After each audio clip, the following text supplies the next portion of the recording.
En el proceso de pasar de una seguridad más reactiva a una más proactiva han aparecido tecnologías y tendencias como el threat hunting, como la simulación de ataques, como la deception technologies.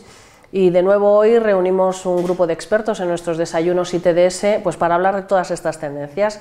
Empezamos con Pedro García Villacañas de Kaspersky, muchas gracias por estar con nosotros. Gracias a vosotros. José Luis Paletti de Panda Security, Conrado Crespo de Countercraft y Daniela Kominsky de Simulate. Muchísimas gracias a todos. Gracias por invitarnos. Y bueno, pues arrancamos preguntando, Pedro, ¿qué es el threat hunting y qué ventajas aporta?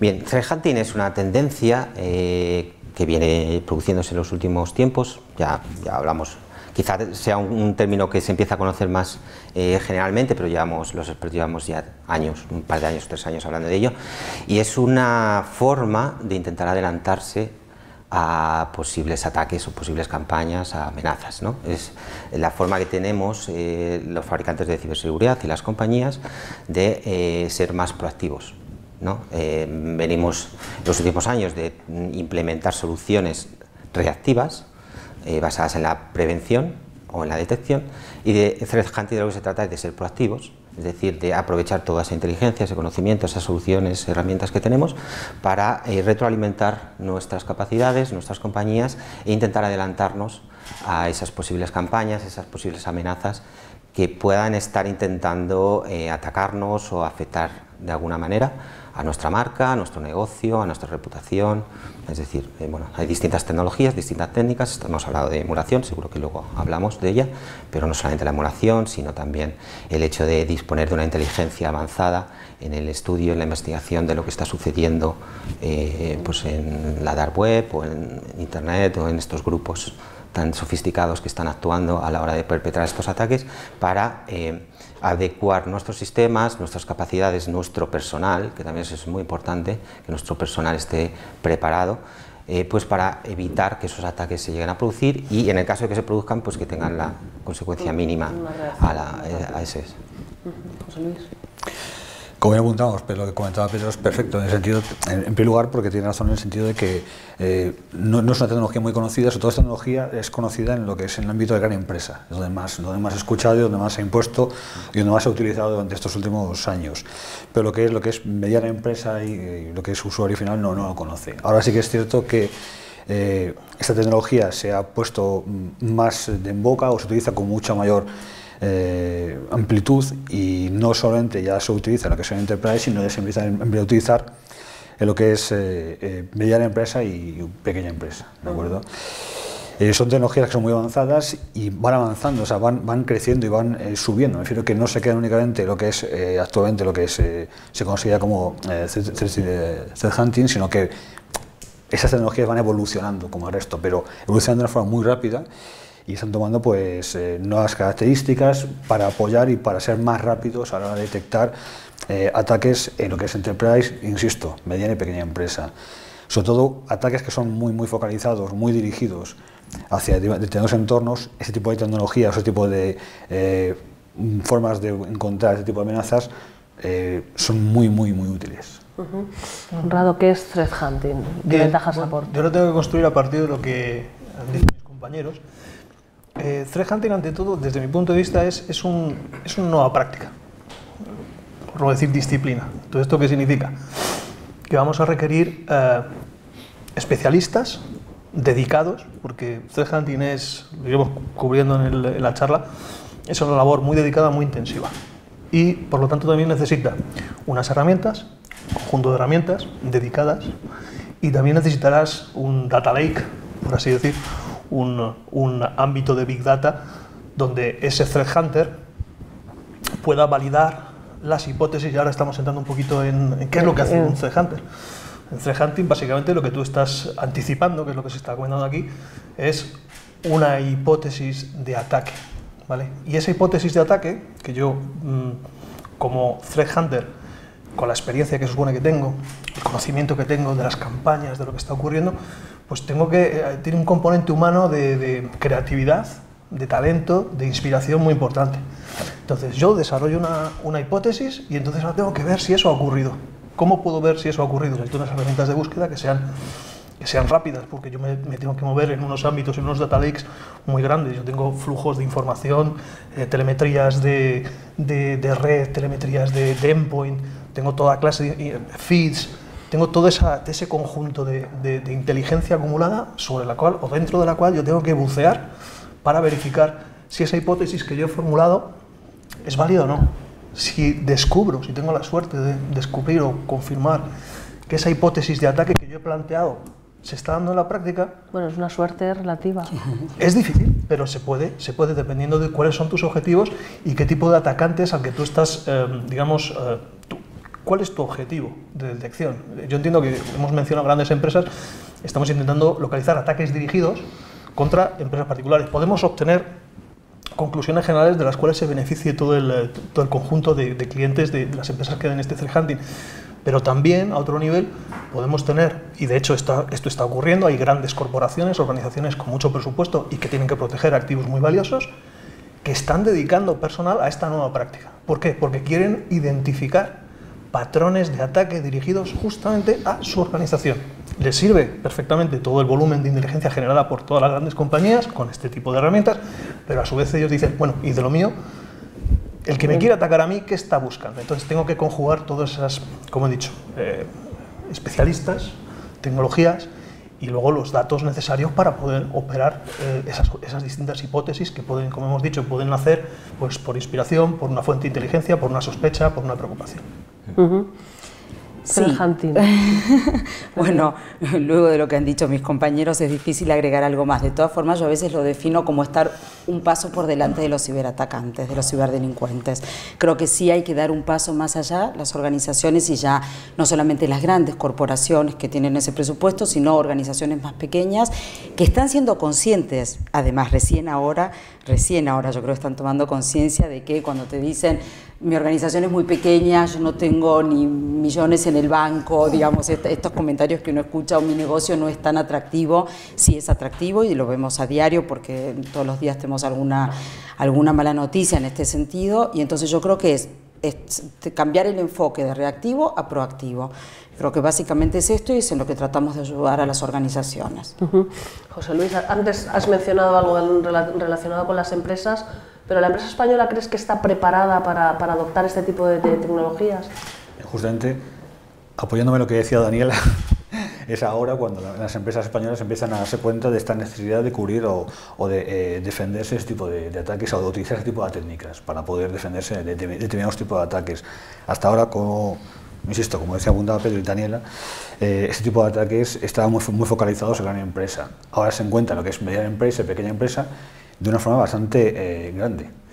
Y las necesidades y las tecnologías o las técnicas que también apuntaba Conrado son necesarias y se pueden utilizar, todas están focalizadas en gran empresa y ya están también pueden ser utilizadas en lo que es mediana y pequeña empresa. Esto hace que se esté generalizando el uso de este tipo de técnica para poder detectar ataques muy específicos, muy concretos, y que sobre todo ahora, con el tema del GDPR y ese tipo de normativas y nuevas leyes, legislaciones, leyes, es tan necesario, ¿vale? Entonces, insisto, es ahora este año, o los últimos meses del año pasado, cuando empieza la gente ya a tener constancia, conciencia de este tipo de tecnología. ¿Estáis percibiendo lo mismo, Conrado? Bueno, la introducción de los beneficios realmente de threat hunting, obviamente no tenemos que ser un poco realistas. La pequeña y mediana empresa no puede llevar por sí misma, no suele tener ni las capacidades en cuanto a personal capacitado, ni las herramientas de las que dispone un gran fabricante o un proveedor de servicios gestionados. Entonces, yo creo que aquí el desafío inmediato que tenemos, si queremos un poco la democratización del threat hunting, es que las empresas de servicios gestionados, los partners capacitados, sean capaces de aterrizar toda esa tecnología en un modelo, en un marco comercial en el cual ellos puedan también abordar empresas de tamaño mediano y pequeño, igual que están haciendo pues, con gestión de dispositivos, monitorización de incidentes, etcétera, etcétera, pues incorporar dentro de su portfolio de servicios realmente pues, una categoría que puede ser threat hunting. La labor es complicada porque desde mi punto de vista, threat hunting tiene, como he dicho, el componente humano es esencial. No es no es sencillo automatizar threat hunting. Threat hunting dependes del talento, la dedicación, porque al final lo que estás intentando es impersonarte en las acciones, en el comportamiento de los APTs. El APT pues es un conjunto de actores de amenaza, que son personas que se cogen su maletín, llegan por la mañana a la oficina y les ponen un objetivo. Nosotros tenemos unos objetivos de distinto tipo, por cuentas, ventas, etcétera, pero los objetivos que tienen estos atacantes pues son esta empresa determinada, entrar por aquí, DNS, y tienes todo el tiempo del mundo. Entonces, lógicamente, tenemos que intentar usar de alguna manera la misma aproximación, porque tenemos que pensar como ellos. Y para pensar como ellos, la automatización está un poquito... necesitas herramientas de automatización y herramientas potentes para ayudar, para asistir al threat hunter. Por eso estoy hablando de nueva disciplina, nueva práctica que va a requerir, pues seguramente muchos analistas de seguridad, gente que está trabajando en análisis de malware o está trabajando en CERT, puedan hacer ese shift, ese desplazamiento hacia esa nueva práctica, ¿vale? Lo interesante de cara a servicios a empresas, digamos, de pymes, es que el valor de las conclusiones que se sacan de ese trabajo son muy proactivas. Es decir, o sea, al final todo se traduce en una mejor postura en ciber, pero en realidad tú le estás dando una información, una inteligencia que tiene un valor muy grande. ¿De acuerdo? Entonces ese es el desafío, entiendo yo, ¿eh? Cómo aterrizarlo a pequeña y mediana empresa desde grandes compañías, compañías que ofrecen servicios gestionados. ¿Vale? Y hay que darles tiempo a que ellos lo aterricen, lógicamente. Daniela, ¿ves la empresa española preparada para estas tecnologías de simulación, de threat hunting? A ver, en realidad cada vez los veo más preparados. Encontramos empresas, quizás no las que son muy pequeñas, como él decía, que no tienen recursos, pero hay otras empresas que sí tienen un nivel de madurez en términos de seguridad, que aunque a veces pareciera que es mínimo, sí. Por ejemplo, en nuestro caso hablo puntualmente, y es verdad que siempre se requiere el factor humano, pero en nuestro caso nuestra tecnología es una tecnología que pueden usar las empresas porque es totalmente automatizada. Entonces lo que te permite es lanzar permanentemente ataques, es decir, simular realmente como si un ciberdelincuente estuviese atacando la organización y poder encontrar esos agujeros de seguridad, tomar medidas, corregir, a veces incluso puede ser una mala configuración, digamos, una capacidad de un producto, una solución que la compañía no está utilizando. Hay soluciones muy buenas, pero es verdad que hasta que no las pones a prueba no sabes realmente cuán vulnerable puedes estar. Entonces nosotros ayudamos a las organizaciones y creo que estas tecnologías ayudan justamente, como yo decía, a poder hacer de manera continua. Hay otro tipo, digamos, por supuesto existe el pentesting, digamos, otro sí, tipo de metodologías que también ayudan y que quizás son mucho más recurriendo a las personas, pero sí cada vez aparecen más, y creo que es una tendencia, tecnologías que son totalmente automatizadas, y entonces en este sentido con menos recursos las organizaciones, decimos, se pueden convertir como como si fuese un ciberdelincuente, ¿no? En su propio hacker, en realidad, es decir, ellos lo hacen en beneficio propio, pero como si los estuviesen atacando de verdad. Entonces, yo creo que en este sentido hay una combinación del factor que tiene que ver mucho con el equipo, con la parte creativa, pero nosotros yo creo que aportamos esto y que le aporta mucho valor a la organización para conocer el nivel real de seguridad, ¿no? Que es al final lo que buscan. Y Pedro, ¿vosotros cómo lo estáis viendo? Es muy parecido, o sea, estoy totalmente de acuerdo y creo que no podré explicarlo mejor de lo que ya lo han hecho, pero sí es verdad que se ve a nivel de valorar las empresas, ¿no? El nivel que tienen con estos servicios siempre van a estar por delante por las grandes corporaciones, banca, etcétera, que llevan muchos años invirtiendo, bueno, pues con una partida presupuestaria importante para poder dedicar recursos a este tipo de tecnologías o de este tipo de servicios. Esos juegan en otra liga, y lo que sí que debemos de hacer los fabricantes es intentar bajar todas estas tendencias o estas tecnologías a la pequeña empresa, a la pyme o incluso a la muy pequeña empresa, ¿no? Que también se pueden ver afectados. Ahí está nuestro desafío. Como decía Daniela, nuestro desafío es intentar reconducir todas las tecnologías que con las que llevamos trabajando durante mucho tiempo, que quizás estaban más pensadas para enterprise, ¿no? Para grandes corporaciones, intentar bajarlo eso para conseguir que esas tecnologías se puedan ser útiles de forma automatizada o semiautomatizada y que puedan depender en menor medida de recursos personales, ¿no? Me imagino que ahí estás hablando de las as-service. Sí, hasta cierto punto podemos denominarlo de esa manera, sí. No sé si es a service o on demand o sea on-premise, pero bueno, que al menos esas tecnologías no requieran pues el disponer de ese personal tan difícil de conseguir a día de hoy, que es especializado, ¿no?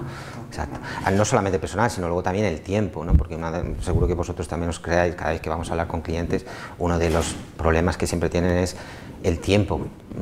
Los equipos de sistemas o de ciberseguridad están con la lengua afuera, o sea, no les da más, no hacen nada más que incorporar nuevas tecnologías. Entonces también para ellos el poder disponer de tecnologías que les ayuden pero que no consuman demasiado tiempo, pues claro, evidentemente es una ventaja. Ahí estamos, intentando bajar eso. Ahí estamos. Conrado, hemos ido hablando de algunas tecnologías, threat hunting, simulación, deception. ¿Qué les diferencia ahora mismo? Más que diferenciar, yo apuntaría que son tecnologías complementarias.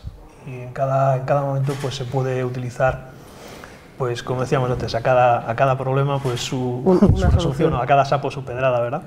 Entonces, en el caso que a mí me ocupa como representante de Countergraph, todas las tecnologías de deception que se están viendo emergen progresivamente. Hay mucho interés efectivamente por grandes corporaciones, aquellas que tienen presupuestos, grandes corporaciones, grandes valores a proteger, grandes preocupaciones, y quieren ir además un poquito más adelante. Entonces, no solamente empiezan a trabajar sobre las disciplinas nuevas de threat hunting, sino que además están viendo que, debido a eso que habéis apuntado, que el data lake sobre el cual hay que operar es masivo, es tremendo, que la especialización necesaria para hacer una continuidad de threat hunting es también muy costosa, empiezan a apuntar también a las tecnologías de deception. ¿Por qué? Porque deception trabaja en otro plano. Aquí estamos hablando de un threat hunter, pero que realmente se configura o se deviene en un arquitecto de deception. Y aquí aparece de nuevo otra figura, otra especialización, pero que trabaja con otras premisas.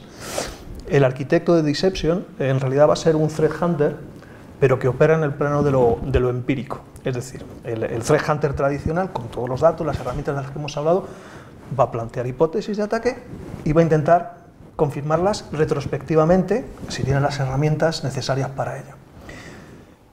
El deception architect, el arquitecto de ciberengaño, lo que va a hacer es, como un científico, yo voy a poner un laboratorio, un escenario donde empíricamente quiero demostrar si esas premisas que yo marcaba en mi hipótesis son ciertas. Y ahí es donde entra una nueva disciplina que es deception. ¿Ventajas que tiene deception? Pues que una de las tareas que tienes que hacer en threat hunting y en cualquier CERT es separar. O sea, tú tienes que diferenciar pues, una falsa alarma de la que realmente es una alarma de valor, lo que es la disyuntiva, es decir, decidamos, queremos detectar más amenazas o mejores amenazas. Estas amenazas pues automatizamos y conseguiremos a través de la comunidad, pues a través de firmas, eso es, mejor calidad de las amenazas, que es donde está orientado threat hunting, threat hunting y también específicamente deception technologies. Entonces, una de las ventajas que tienes es que cuando tú despliegas un marco, como un jardín de infancia, por así decirlo, un parque de bolas para los atacantes, y ellos entran dentro de en los servicios de monitorización de incidentes, van a recibir una alerta que es confirmada. Es decir, si nosotros hemos puesto una serie de trampas, ya sea en la Darknet o en un abrevadero de hackers como puede ser Acebeam o similares, y alguien ha entrado ahí, es única y exclusivamente porque nosotros le hemos puesto esa trampa, ese cebo para que entre ahí. Por lo tanto, a partir de ese momento tenemos una visión panorámica de qué es lo que está haciendo. No estamos mirando retrospectivamente, estamos viendo en tiempo real lo que está haciendo él. Y luego ya entra en juego, de nuevo, la experiencia, las tecnologías, los TTPs, la integración con Mitre.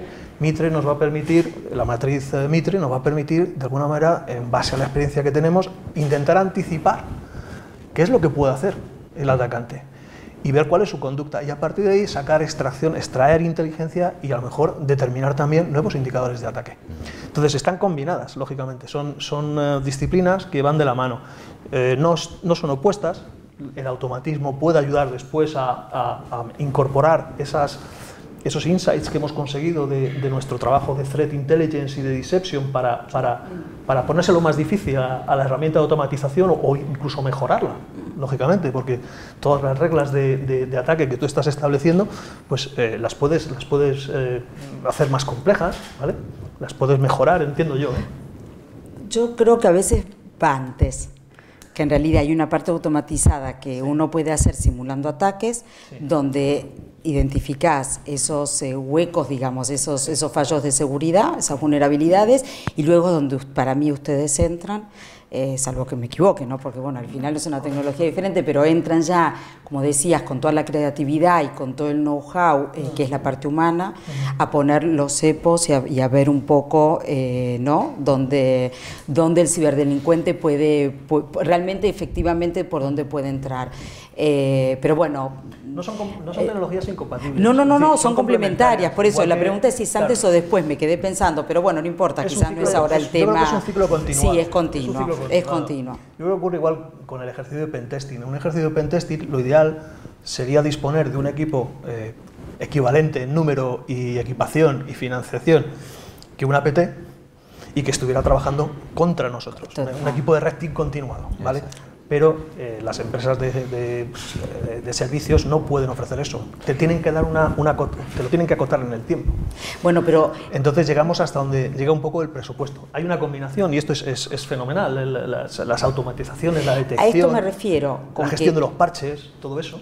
Pero yo a esto me refiero como que lo nuestro sería una especie de tener un red team de manera continua. Claro, efectivamente.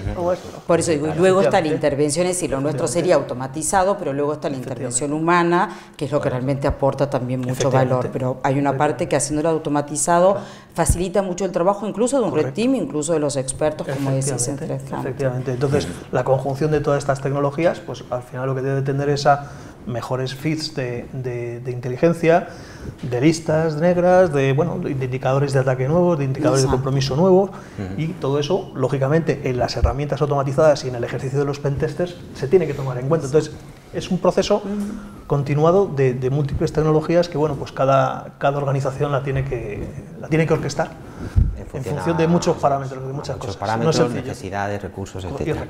Sí. Pero digamos que una base... O sea, es decir, ¿se empieza por una simulación y luego se van añadiendo estas otras tecnologías? ¿O no tiene por qué? No tiene por qué, depende. Nosotros desde hace ya un lustro, varios años, hemos construido nuestro portfolio en base a ese ciclo constante y continuo de estar monitorizando. O sea, hace tiempo yo siempre lo intento ilustrar de forma, bajo mi punto de vista, bastante gráfica, ¿no? Tenemos 4 cuadrantes: prevención, detección, respuesta y predicción.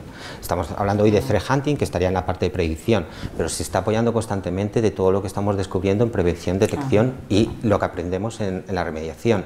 Entonces, has comentado ciertas tecnologías como simulación, sandboxing. O sea, nosotros en nuestros productos ese tipo de tecnologías las tenemos en prevención y en detección. Al final nos están ayudando a prevenir y a detectar nuevos ataques que van a alimentar o a retroalimentar nuestras capacidades, nuestra inteligencia y a la larga, a la postre, vamos a utilizar también para mejorar nuestras soluciones, para mejorar nuestra inteligencia, para mejorar los servicios que ofrecemos a nuestros clientes, y desde un punto de vista organizativo pues igual nos sirven para mejorar nuestras capacidades, nuestros sistemas, nuestra gente, los conocimientos que tenemos. No hay que olvidarse nunca de que esto tiene que ser un ciclo completo.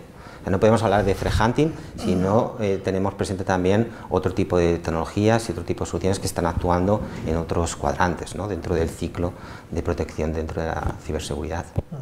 Luis, ¿lo veis igual? Totalmente de acuerdo. O sea, de hecho, es que yo para mí no hay que hay una diferencia, es que están tan sumamente entrelazados y unidos, y la necesidad es total entre los diferentes componentes, que es muy difícil. O sea, para mí sería muy difícil poder empezar a desengranar o discernir quién tiene que hacer o en qué puesto, en qué punto, porque es que como decía Pedro, es una unión, es un ciclo continuo que hay que estar siempre constantemente recorriendo. En los casos que decíamos de automatismo, que decía Daniel, además, es totalmente cierto. Hay un punto que es que tiene que agilizarse o hacerse lo más rápido posible y facilitar a la empresa de una forma rápida un poco la foto en cuanto a cómo está la seguridad en su entorno, pero eso va unido totalmente a una protección constante y continua. Pero como apuntaba Pedro, todos los componentes que hacen falta, ¿no? Entonces, en ese sentido, totalmente de acuerdo, no hay ningún tipo de duda. En lo que apuntaba también Conrado, con lo que es la creatividad, ¿vale? Tan importante del ser humano, porque en muchas ocasiones, lo puede decir Conrado, todos te encuentras con situaciones o con clientes o con amenazas o situaciones curiosas en las cuales con todo creado, todo automatizado, todo nuestro entorno perfectamente clavado, y alguien ha tenido la genialidad de ocurrirse cómo utilizar 3 o 4 piezas diferentes y ha conseguido entrar en un entorno o comprometerlo. Y en ese caso es cuando entra la genialidad del ser humano, la mente dice, eso, la chispa. Parte de una posición que es la siguiente, es decir, la asunción básica que tienes que hacer es que ya has sido comprometido. Totalmente de acuerdo.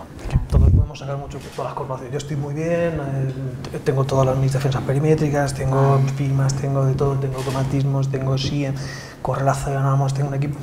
Pero el ponerse en el peor de los escenarios es el punto de partida desde el cual empiezan a operar estas nuevas disciplinas. Correcto. Sobre todo, bueno, pues, claro, hablando de movimientos laterales, es filtración de datos, el Internet de las cosas también, puede ser hackeable, en fin, hay ciertos entornos de IoT, de infraestructuras críticas, donde no es tan sencillo hacer automatismos o meter firmas. En fin, hay un espacio muy amplio donde hay que utilizar de nuevo la tecnología necesaria para poder cubrir mejor. Que el ciclo sea continuo y constantemente revisado. Claro. No podemos decir, bueno, he instalado tal solución y ya me olvido, ¿no? Eso se acabó hace muchos años. O sea, tienes que estar constantemente revisando y constantemente monitorizando y aprendiendo y reutilizando y mirando qué nuevas soluciones, qué nuevas tecnologías tengo que estar implementando. Me viene a la cabeza, estoy recordando, no sé dónde leí en algún medio, que no sé si era un porcentaje bastante elevado de CISOs en este país tienen unos problemas de ansiedad derivados de esa incertidumbre, de esa realidad que la estás viendo día a día, de bueno, yo estoy intentando defender un frente y tengo que ir poniendo pues piezas de defensa y aún así pues siguen infiltrándose. Bueno, pero les estamos diciendo que han sido atacados o lo serán, con lo cual no van a tener están ansiedad. comprometidos, todos sabemos claro. que los compromisos se producen y la detección de ese compromiso ocurre meses después. O sea, aquí lo importante ahora no es saber si te atacan o no, te atacan fijo. Claro, lo importante es que te enteres lo antes posible. Efectivamente. Para que eso llegue a producir. Pues te digo que como no tienen ansiedad, no sé qué. Sí, ¿no? Es Normal. lógico, tienen un nivel de responsabilidad muy elevada porque están protegiendo unos activos que son muy valiosos, de tipo, bueno, de propiedad intelectual, de datos de clientes, de dinero. Estamos hablando de entidades financieras, estamos hablando de gobierno, estamos hablando de unos entornos donde el valor de lo que se está protegiendo es muy elevado. Entonces, lógicamente, la responsabilidad es grande, la incertidumbre está ahí. Sabes que hay un ciberejército de White Walkers, voy a ponerlo de Juego de Tronos, que van pum pum, ellos van despacito, si me permitís la analogía, van despacito, pero van entrando y contenerles requiere pues que, voy a seguir con Juego de Tronos, mira, que todos los Targaryen pues se pongan coordinados y planten cara, porque de lo contrario ellos siguen, ellos no van a parar nunca.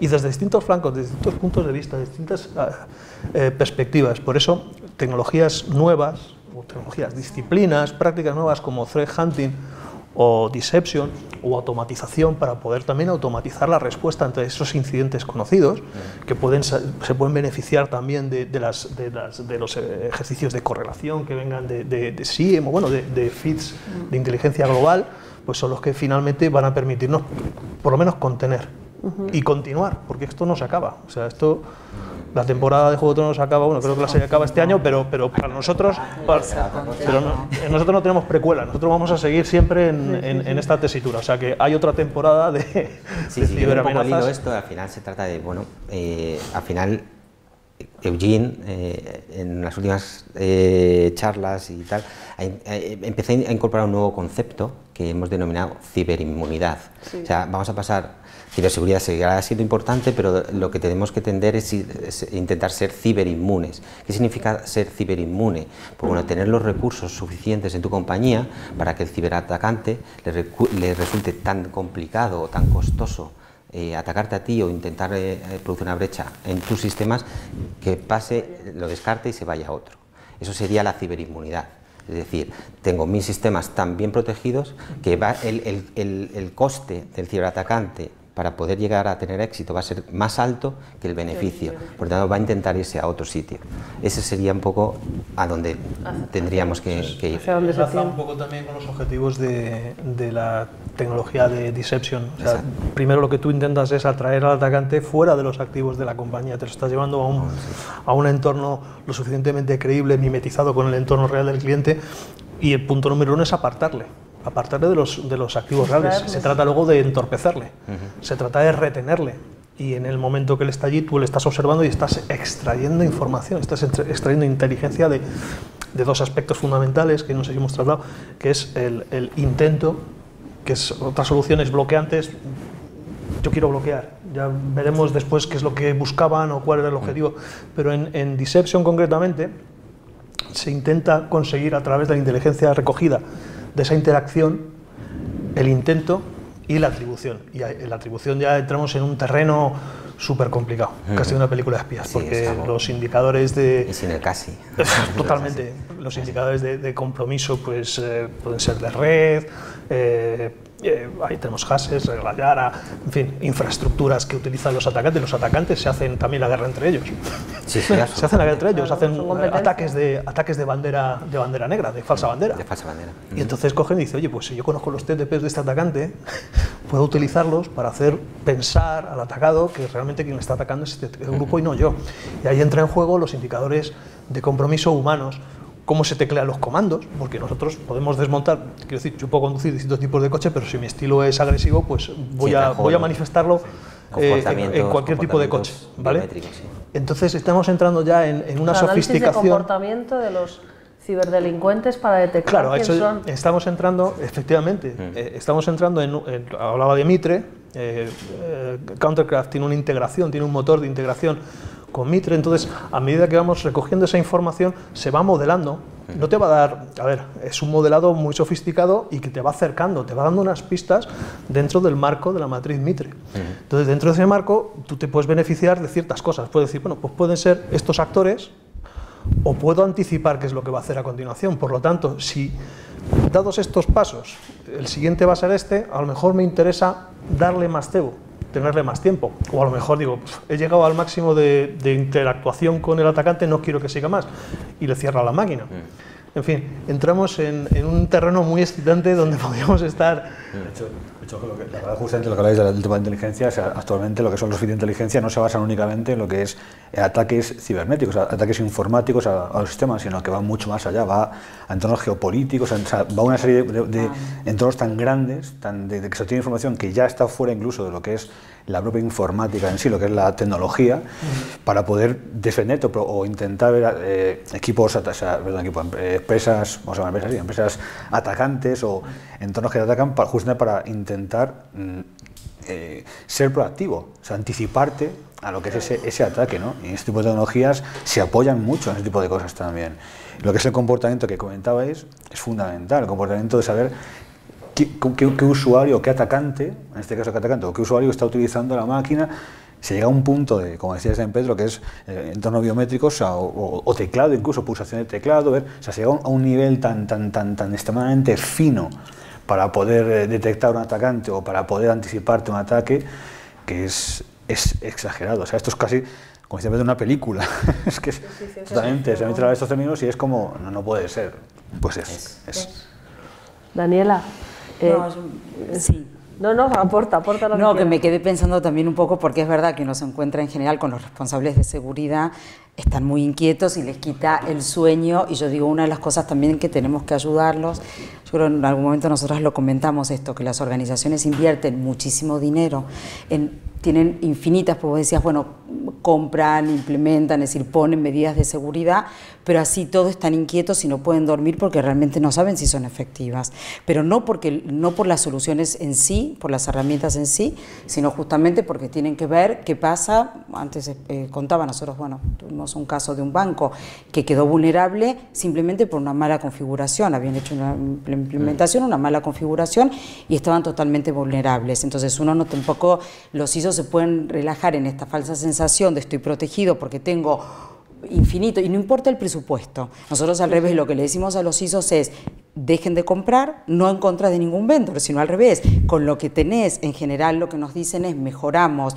haciendo simulaciones de ataque, viendo realmente dónde están las vulnerabilidades nuestras, los agujeros, hacemos los ajustes y mejoramos entre un 20 y un 30%, usando la tecnología de simulación de ataque, el nivel de seguridad de nuestra organización. Y ya luego ven si tendrán que pedir más presupuesto porque realmente no pueden mejorarlo más, o que también son muy buenas noticias, estamos haciendo bien el trabajo porque al final con lo que tenemos ya estamos mejorando, digamos, estamos haciendo que nuestra organización sea más segura. Entonces yo creo que en este sentido también ayudamos mucho a los ISOs, ¿no? Aportamos mucho valor, ¿no? Que creo que es lo que ellos necesitan. Yo creo que has dado un poco en el clavo, es decir, estamos hablando de threat hunting, cyber deception y automatización. Entonces, quizás threat hunting y cyber deception están en otra escala. Antes de llegar a esa escala de madurez, es necesario herramientas de automatización, SIEM, IPS, firewalls, Destination Firewall. O sea, si tú no completas, digamos, esa cebolla, ¿no? Esas capas de protección, no tiene sentido, si no tienes una gestión de parches o unas herramientas de pentesting automatizadas, no tiene mucho sentido que estés pensando en hacer threat hunting, ¿de acuerdo? Entonces, estamos hablando de unas disciplinas, de unas técnicas, de unos recursos que están ahora mismo, por lógica, están orientados a empresas o a organizaciones que tienen un alto nivel de madurez en el área ciber, ¿vale? El desafío para los próximos años es cómo democratizar eso, cómo bajarlo. Si en forma, hombre, sí hay hay algo que son los nuevos indicadores de compromiso que se van generando, lógicamente, dependiendo del producto que sea, pero bueno, se suelen compartir. En el caso de Panda Security, pues toda la clasificación continuada de elementos, pues todos los clientes, pues al final se acaban beneficiando de esas firmas nuevas. La cuestión es el tiempo. Eso es, la rapidez con la que baje. Entonces son, digamos, como servicios premium. Si yo sé que al final todos estos feeds y todas estas firmas estarán disponibles al colectivo, pero hasta que llegue, yo estoy expuesto en un periodo, en una ventana de tiempo, que bueno, pues tendré que contemplarlo desde otra perspectiva, ¿no? Un poquito, eso es justamente lo que comentaba Conrado. Entonces, pues justamente la parte de threat hunting también pues, se apoya un poquito o va en el sentido de cubrir ese tiempo, esa ventana de tiempo en el cual hasta que la firma, el antivirus, por ejemplo, es capaz de detectar un ataque o detectar un ataque contra o una vulnerabilidad en concreto, pues poder ser capaz de pararlo o analizarlo, ¿vale? Para poder ser capaz de pararlo. Entonces, ahí donde threat hunting es donde entra en juego. En mente. Tanto Kaspersky como Panda tenéis unas buenas soluciones de DR, de Endpoint Detection and Response, y que básicamente, aparte de la contención, aparte de la protección, lo que están desplegando o lo que están propagando es una telemetría formidable, ¿vale? A la nube. Correcto. Y ese es el campo, digamos, donde pastan los threat hunters, ahí es donde tienen que trabajar. Eso es, los analistas. Los analistas. Eso es. Daniela, llegados a este punto de todo esto de simulación y demás, ¿crees que ya se ha puesto fin a esa seguridad reactiva que había antes? ¿Ya podemos hablar de seguridad proactiva como algo general? No. ¿O todavía estamos...? Como algo general todavía no. Todavía no. También depende, es verdad, que la nuestra es una empresa israelí, entonces la experiencia que tenemos son diferentes los mercados, no son todos iguales. Yo es verdad que he visto, y esto creo que todos coincidiremos, que quizás a partir de WannaCry fue un antes y un después. Sí. Entonces sí es verdad que las empresas ahora están tomando medidas de manera mucho más proactiva. Antes no, antes realmente era muy reactivo, era cuando me pase, voy a ver qué hago, y ahora sí hay un cambio importante. Yo te diría, yo ya no sé si pasaron 2 años, pero bueno, yo estoy como un poco perdida, pero casi 2 años, entonces sí lo he visto, y es verdad que bueno, las empresas aquí están madurando, incluso con recursos, incluso con nivel de seguridad muy bueno. No estamos hablando del sector financiero, que de por sí ya es un sector muy maduro, pero bueno, hay otros sectores, otras industrias que cada vez van más hacia eso, pero claramente yo creo que es una tendencia y creo que es lo que viene, digamos, que es lo que viene. Sí, y que en la medida que también hayan herramientas, que haya una combinación de estas herramientas como la nuestra, más automatizada y fácil de usar para las organizaciones, de empresas un poco con recursos, con personas, ¿no? Con expertos, en la medida que esto se democratice y las empresas puedan asignar recursos, porque son las dos cosas. A veces es una excusa el tema del presupuesto. Yo creo que muchas veces es una excusa. Entonces, en la medida que nosotros los ayudemos también, vayamos evangelizando y vayamos explicando que hay herramientas que están disponibles y que están a su alcance, sea que las gestione la propia compañía o que se las den como un servicio, en el caso de muchos de los proveedores que dan servicios de seguridad, yo creo que esa va a ser la tendencia y vamos a ir hacia eso. ¿Cómo lo estáis viendo? A ver, si entendemos soluciones reactivas por la parte de prevención y detección, vuelvo a insistir, no pueden desaparecer, siguen siendo necesarias, seguirán siendo necesarias siempre. Otra cosa es que estamos incorporando soluciones proactivas, o se han incorporado ya en función ¿Las empresas buscan ya esa proactividad? Lo venimos hablando durante todo, algunas de ellas sí, depende de la madurez que tengan, y se está abriendo un poco el campo a, bueno, está teniendo una penetración un poco más general, ¿no? Empiezas a encontrar otros interlocutores que también ya son conscientes de esta necesidad.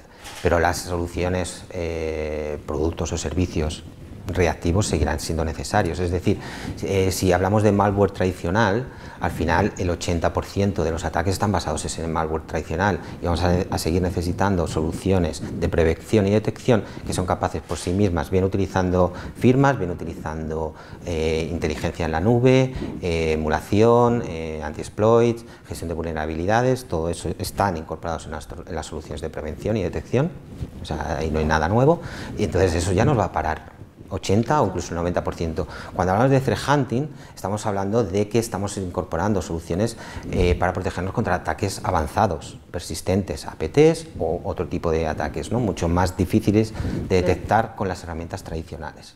Entonces, no es que la proactivo vaya a sustituir lo reactivo, sino que está complementando constantemente, pues lo que venimos diciendo, ¿no? Al final vamos incorporando tecnologías o bueno, nuevas soluciones, nuevas herramientas para adecuar nuestros mecanismos de defensa a los nuevos ataques. O sea, esto es, y va a seguir siendo así durante mucho tiempo. Ahora estamos hablando de threat hunting, dentro de un año o de dos estaremos hablando de cualquier otro palabra que se nos haya ocurrido, que también está intentando ayudarnos a protegernos contra nuevas técnicas o nuevas tácticas, o bueno, los TCPs, lo que ha comentado. Yo, perdón, quizás me refería más no que una cosa en lugar de la otra, sino como una evolución. A esto me refería más, está clarísimo, digamos, pero que es más como una evolución, cuando digo es una tendencia, ¿no?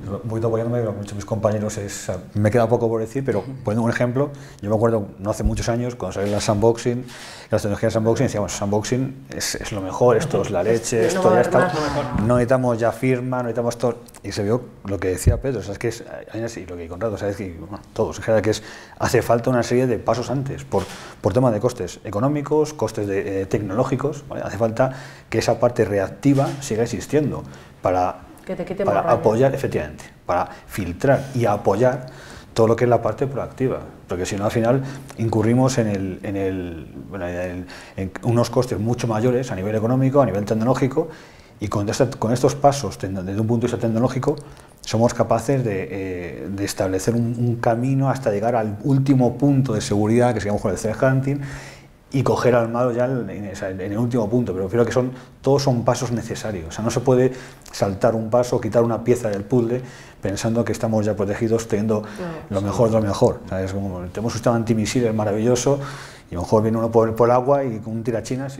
Quiere decir que hay que ir todo desde el principio hasta el final, seguir todo lo que es una serie de pasos, ¿vale? En los cuales todos los puntos que estamos hablando, que comentamos, se complementan y son extremadamente necesarios. Conrado, lo mismo. Queda poco por comentar. Yo creo que estamos todos en bastante acuerdo. Quizás lo único que yo me gustaría decir es en el sentido siguiente. Las empresas, las organizaciones también tienen que hacer un análisis serio de qué es lo que están protegiendo. Y entonces poner los elementos de seguridad necesarios pues en función también de lo que tú estás protegiendo. ¿De acuerdo? Yo puedo tener un coche de segunda mano con 300.000 kilómetros y resulta que lo meto en un garaje blindado, bueno, en fin, que cueste más el collar que el perro en realidad. ¿De acuerdo? Entonces, ¿Ese ejercicio se hace? Y no abandonar Depende, vamos a ver, hay que ser realistas, no caer tampoco en la neurosis, porque también puedes entrar en una dinámica de neurosis y sobrecargar de soluciones de seguridad la organización, lo cual a nosotros no nos parece mal, y luego al final, pues como decías tú con lo del vaso de agua, resulta que el eslabón más débil de la cadena pues es el empleado, es el usuario final, y al final pues te hacen un tailgating de estos y entra con un amigo y resulta y dice, bueno, si he puesto todo ya, pero mira, es que estaba en la consola. No tienes una política de contraseñas, es decir, hay que construir pues todos los elementos, todos los pilares que construyen este fuerte que estamos construyendo, incluyendo Deception, incluyendo pentesting automático, incluyendo todas las herramientas que están a nuestro alcance, pero lógicamente necesitas poner un poco de cordura respecto a qué es lo que estás protegiendo y cuáles son las amenazas que a ti te afectan. Es decir, no es lo mismo la problemática que puede tener una infraestructura crítica que puede ser objeto de ataque por una nación-estado, recordamos Ucrania y otros casos parecidos, o una empresa, un despacho de abogados que están guardando, por ejemplo, secretos de clientes que son muy sensibles y que solamente el hecho o la sospecha de que hayan podido ser exfiltrados representa una pérdida económica terrible en cuanto a imagen o en bolsa, por ejemplo. O sea, es delicado, aunque luego los incidentes pues, queden reducidos a incidentes menores, pero el impacto en el mercado son también otros elementos. Lo que quiero decir es que toda esa serie de factores que nos pueden impactar son los que tienen que entrar en el juego presupuestario y de implantación de soluciones de seguridad que sean las que más se adecúen a las necesidades de cada entorno, ya sea gobierno, de cualquier vertical. ¿De acuerdo? Muy bien. Pues yo ya para terminar pediros brevemente pues que expongáis un poco cuál es la propuesta de cada una de vuestras compañías pues en este entorno Por ser breve, si hablamos solamente de lo que serían soluciones de threat hunting, nosotros nos apoyamos muchísimo. En 2008 así se creó el equipo, el Global Research Analysis Team, Great Team, que es un equipo de investigadores exclusivamente dedicados a análisis, a investigación. Llevan 10 años trabajando, trabajan por todo el mundo, son 40-50 personas en todo el mundo. Nosotros tenemos la suerte de tener 2 en España, que se dedican solamente a eso, a estar siguiendo actores, siguiendo campañas y utilizando toda esa inteligencia, por un lado, para proveer de reportes de inteligencia a nuestros clientes, a todos los niveles. De hecho, ahora ya incorporamos también el esquema Mitre, ATT&CK, con TTPs, con los indicadores de seguimiento de actores, cómo actúa cada uno, pues para que sepamos cómo podemos adelantarnos. Entonces, esta gente, este equipo, de lo que se trata es de alimentar por un lado esos servicios, reportes de inteligencia, feeds, que van alimentando, dando contexto a toda esta información, temas de sandbox, evidentemente, que llevamos 10-15 años trabajando, empezamos a comercializarlo hace 3 o 4, y toda esa información junta, pues intentar ayudar de esa manera para poder al final, de forma proactiva y de forma un poco adelantarte a las posibles campañas que puedan estar afectando a las compañías. Muy bien. En nuestro caso, un poquito también en la parte de threat hunting, también focalizando en la parte de threat hunting, también un poquito en ese camino, en ese sentido.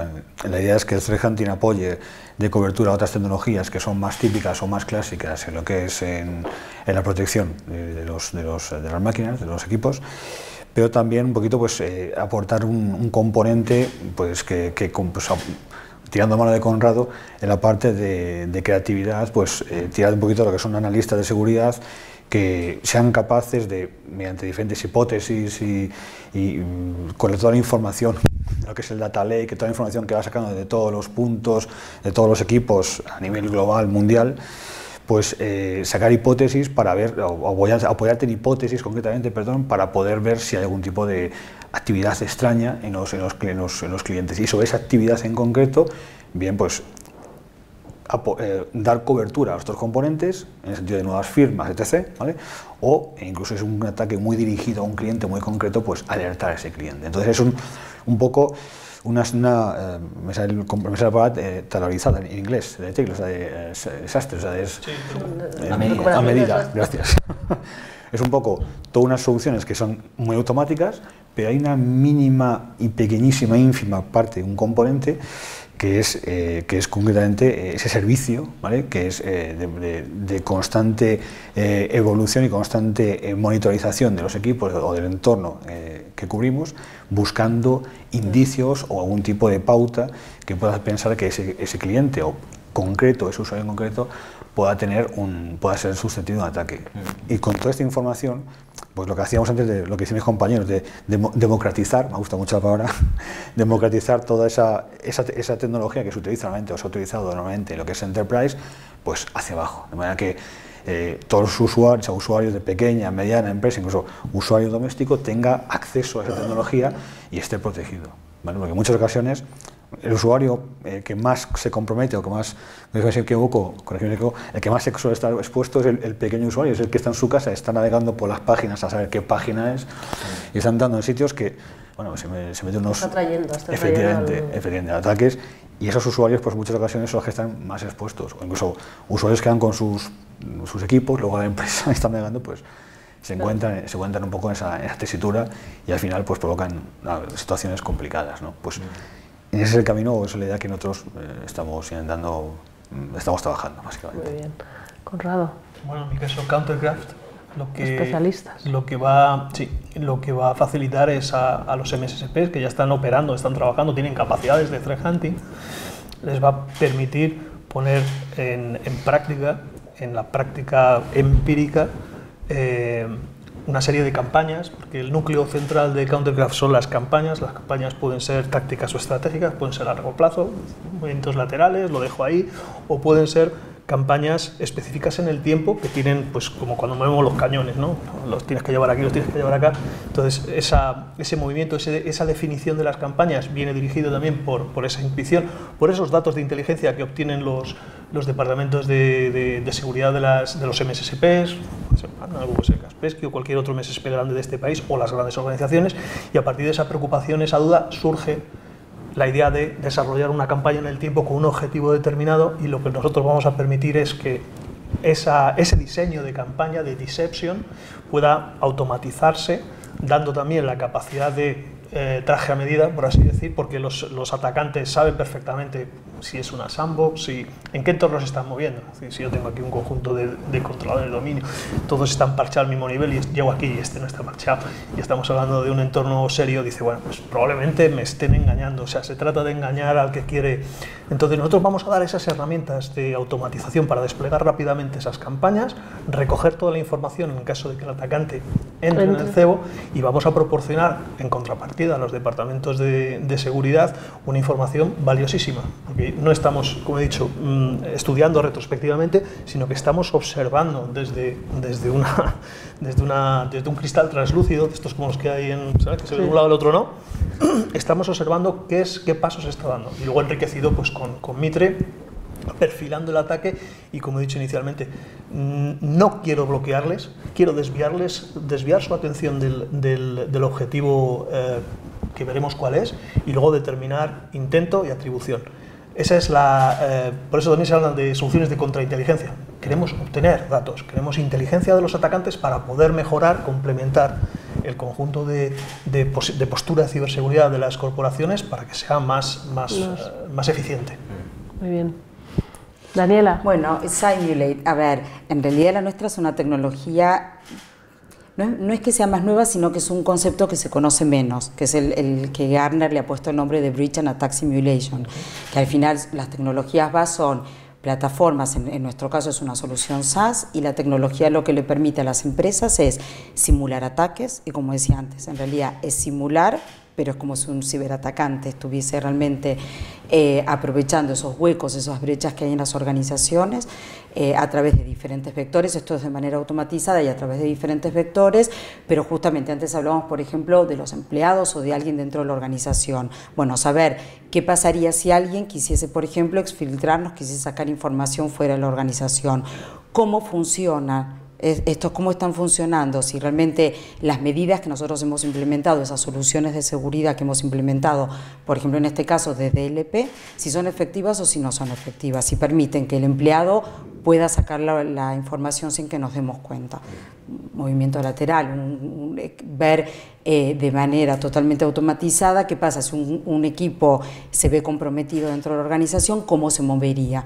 Entonces, toda esa información que nos da, y además luego con un reporte, digamos, y creo que lo más interesante en este caso también es la posibilidad de medir. Nosotros damos la posibilidad de que los responsables de seguridad tengan métricas, es decir, ya no es solamente las recomendaciones que damos de mitigar, que es fundamental luego de cada una de las evaluaciones que hacemos, luego de cada uno de los ataques, sino además la posibilidad de poder medir el nivel de seguridad de una organización, que esto es algo que lo piden, digamos, porque también es una manera de hacer un reporting, de poder mostrar cuál es el nivel real y cómo podemos estar mejorando o tener un control si en algún momento algo se nos dispara y tenemos que tomar algún tipo de medida.